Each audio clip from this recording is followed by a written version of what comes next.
Salam alaikum la famille, salam alaikum les amis, bonjour à tous les supporters du football et de l'équipe nationale d'Algérie. Bon les amis, je viens à vous pour analyser, débriefer le match qui a eu lieu hier entre l'Algérie et le Guinée au stade olympique d'Oran, victoire de nos guerriers du désert, 1 but à 0, avec un but d'Islam Slimani à la 79e minute de jeu, suite à une passe de son coéquipier Mahrez, frappe du gauche, pleine lucarne, ça me rappelle un but qu'il a émis face à Liverpool quand il évoluait à Leicester. Bon les amis, j'ai vu qu'il y a des supporters algériens qui commencent à s'inquiéter. Il y en a même qui commencent à tirer la sonnette d'alarme. Il y en a qui ont jugé la prestation médiocre. Il n'y avait pas de jeu, il n'y avait pas de spectacle, etc., etc. Bon, les amis, déjà, faut se dire une chose, c'est que le 11 des départs de Jamel Belmadi, il était inédit, presque inédit. Je vais vous le rappeler vite fait avant de passer à l'analyse. Donc, en gardien de but, Zerba. Ensuite, charnière centrale, Bedran, Tougaï. Sur le côté droit, Ben Hayada. Sur le côté gauche, Ben Sebaini. Milieu de terrain, Ben Debka, Ben Nasser, Ben Taleb. En attaque, Ounas, Delors, Bilal Brahimi. Déjà, quand je regarde la composition, je me dis, il n'y a pas de quoi s'inquiéter, c'est tout à fait normal. Je vous dis la vérité en toute objectivité. C'est tout à fait normal, il n'y a pas d'automatisme entre eux. C'est une composition inédite, presque inédite. Car ok, il y a des, deux, trois joueurs qui ont déjà joué ensemble, mais la plupart n'ont pas joué ensemble sur cette composition-là. J'en ai pas le souvenir en tout cas. Enfin, ce que je pense de cette première mi-temps, c'est qu'il y a eu des déchets techniques, c'est vrai. Il y a eu des ballons devant, il y a eu un manque de fluidité dans le jeu. Andy Delors trop esselé. Alors on a jugé la prestation d'Andy Delors, mais il était trop esselé. Il a quand même tenté, il a mis des contrôles, il a mis des enchaînements de contrôle de frappe. Il a trouvé de la profondeur, il a fait des appels de balles, il s'est battu pour aller chercher des ballons, etc. Mais il n'était pas beaucoup aidé par ses coéquipiers. Adamounas, c'est pareil, il n'a pas trop été aidé sur son côté. Avec un Ben Hayada, franchement, moi je vous dis la vérité, lui, ça y est, pour moi il n'a pas le niveau international. Barakallahu fait que ce que tu as fait jusqu'à présent, mais il n'a pas le niveau international, que ce soit lui, que ce soit Ben Debka. Adamounas n'était pas aidé par Ben Hayada. Ben Hayada qui n'arrive même pas à faire un centre, qui n'arrive même pas à cadrer un centre. C'est-à-dire soit ils sont détournés, soit ça passe derrière le but, soit ça va directement dans les bras du gardien. Il n'arrive même pas à faire un centre en la mettant dans la boîte. Donc Adamounas, le peu que j'ai vu, les peu d'accélération qu'il a fait, c'était fulgurante. Il peut apporter quelque chose, mais il n'y avait pas de fluidité entre eux. Le milieu de terrain, Ben Taleb, Ben Nasser, grosse satisfaction, surtout Ben Taleb. Ben Nasser, on connaît, on sait, sur l'abattage physique, ça un lâche rien, il a faim, il a la dalle, il s'arrache sur la pelouse. Mais Ben Taleb, la classe. Ben Taleb, c'est je contrôle, je lève la tête, je passe. Je me complique pas les choses. Je contrôle, je lève la tête, je passe. Tacle précis, abattage physique. Ok, des fois, il avait du mal à la relance, etc. Mais il faut savoir une chose, les amis, c'est que le Guinée était très bien en place tactiquement. La Guinée était très fort techniquement. Ils ont des joueurs de Ligue 1, ils ont des joueurs de Serie A, ils ont des joueurs de Valence, etc., etc. C'est pas facile d'avoir des oppositions face à la Guinée. Quand on regarde dans l'histoire des matchs, des confrontations, ils nous ont posé pas mal de problèmes. Ils nous ont déjà éliminés de Cannes. Ils nous sont déjà venus nous battre chez nous. C'est pas une équipe qui est facile à jouer. Et récemment, ils ont perdu 1-0 en Égypte sur le fil. Ils ont accroché le Sénégal à la Cannes où ils ont même eu beaucoup d'occasions.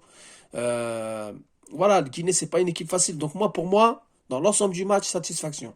Ensuite, deuxième mi-temps, voilà. Deuxième mi-temps, Belmadi nous a fait montrer les réels titulaires. Au bout d'un moment, critiquer, c'est bien. Dire oui, lui, il sait pas faire ça, lui, il fait pas ça. En ce moment, lui, il est nul. Mais en équipe nationale, on a vu en deuxième mi-temps qui sont les titulaires. L'entrée d'Islam Slimani, l'entrée de Riyad Mahrez, l'entrée de Youssef Belaïli, ça a changé les choses, il faut dire la vérité. Deuxième mi-temps, c'était plus fluide, c'était plus souple, il y avait moins de déchets techniques. Après, pour Youssef Belaïli, j'ai entendu à gauche, à droite, il dribble trop, etc., etc. Pour ce match-là, les amis. Je répète, vraiment, pour ce match-là, je ne lui en veux pas du tout. Et à sa place, on aurait fait pire, même voire extra pire. Pourquoi? Parce que Youssef Belaïli, on connaît son parcours, il a été boycotté de l'équipe nationale. Là, il est en équipe nationale, il joue à Oran, il joue devant son public dans sa ville natale. C'est très compliqué de ne pas essayer de faire le spectacle, de ne pas essayer de faire le jeu. C'est un match amical, il est rentré en deuxième mi-temps. Oui, c'est vrai que des fois, il aurait pu jouer plus simple. C'est vrai que des fois, il ne faut pas qu'il dribble trop. Mais en général, ses dribbles, il passe. Parce qu'il y a une action sur le côté quand il dribble le joueur, il y a penalty sur lui, il y a penalty sur Benasser et il y a penalty sur Youssef Belaïdi. C'est incontestable. Donc ça prouve qu'il a quand même apporté quelque chose. Parce qu'avec un arbitre qui aurait vu au moins les deux penalties là, parce qu'il fait partie de la combinaison sur Benasser, Il aurait apporté un but si on aurait transformé le penalty. Donc on peut pas dire que Belaïli il a rien fait.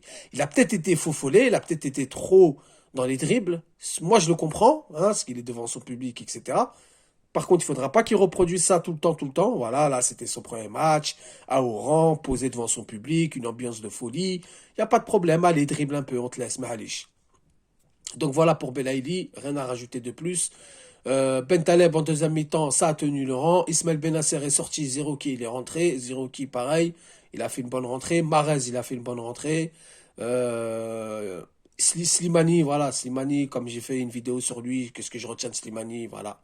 C'est ça qu'on retient de Slimani, c'est je rentre, voilà, genre, je peux en louper une, j'en loupe pas deux. Et des fois, j'en loupe pas du tout, je la mets au fond. Voilà, c'est ça qu'on aime voir. Après, Amoura, bah, Amoura, toujours fidèle à lui-même, rapide.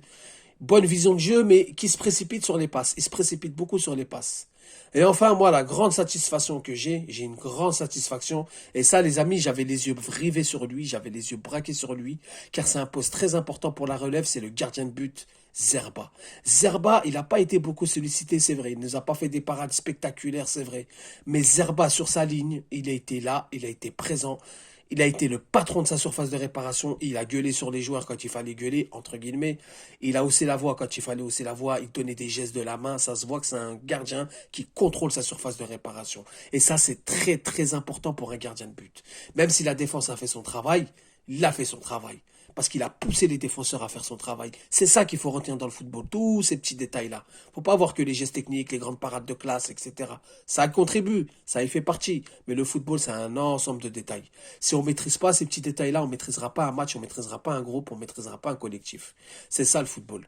Donc pour résumer la chose, pour moi, il y a eu du plus, il y a eu du moins, c'est vrai, mais il faut pas tirer la sonnette d'alarme, il faut pas s'alarmer trop vite. C'est une opposition avec la Guinée qui a resserré les lignes, qui a pas laissé d'espace aux Algériens, qui a eu deux ou trois contre-attaques fulgurantes. C'est normal, c'est des équipes qui sont coriaces. C'est des équipes qui jouent dans des grands clubs et donc c'est tout à fait normal de souffrir. Et c'est ce que cherche l'équipe. C'est ce que cherche Jabel Belmadi. Je pense que face au Nigeria, on aura une autre opposition, une autre composition de jeu. Je pense que Ben Hayada, je pense qu'il a montré ses limites.